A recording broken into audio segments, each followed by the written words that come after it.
దాదాపుగా షూటింగ్ పూర్తి కావస్తుంది. మరి దాన్ని అతి త్వరలోనే ఆడియో ఫంక్షన్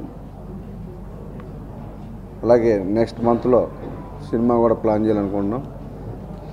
ఇందులో ముఖ్యంగా హీరోగా సందీప్, మరి హీరోయిన్గా రజిన, అలాగే అన్నయ్య పాత్రలో జగదేవ్ గారు యాక్ట్ చేస్తూ ఉన్నారు.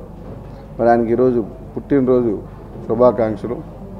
మరి ఇలాంటి పుట్టినరోజులు ఎన్నో జరుపుకోవాలని చెప్పేసి నేను మనస్ఫూర్తిగా కోరుకుంటున్నాం. మరి కొత్త డైరెక్టరు మహేష్ కొత్తగా ఇంట్రడక్షన్ ఇస్తున్నాం.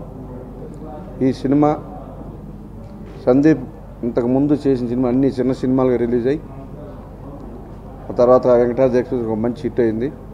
ఈ సినిమా రిలీజ్ అయ్యి పెద్ద సినిమాగా రిలీజ్ అవబోతుంది. ఇది ఒక మంచి కమర్షియల్ సినిమాగా ఇండస్ట్రీలో ఒక కమర్షియల్ హీరోగా నిలదొక్కునే విధంగా ఈ సినిమా ఉండబోతుంది. ఒక పెద్ద సినిమాగా ఈ సినిమా రాబోతూ ఉంది. మై ప్రొడ్యూసర్ ఈయన ఆఫ్కోర్స్ నా ఏజ్ లేకపోతే ఎక్స్పీరియన్స్ కన్సిడర్ చేయకుండా కథను మాత్రమే నమ్మి ఇవాళ ఈ సినిమా చేస్తున్నారండి. The strongest asset of the film is nothing but story, more than any other aspect. అంటే ప్రొడక్షన్ వాల్యూస్ కానీ ఆర్ ఆర్టిస్ట్ మీరు చూస్తున్నారు ఇప్పుడు ఫామ్లో ఉన్న సందీప్ కిషన్, రజీనా, జగపతి బాబు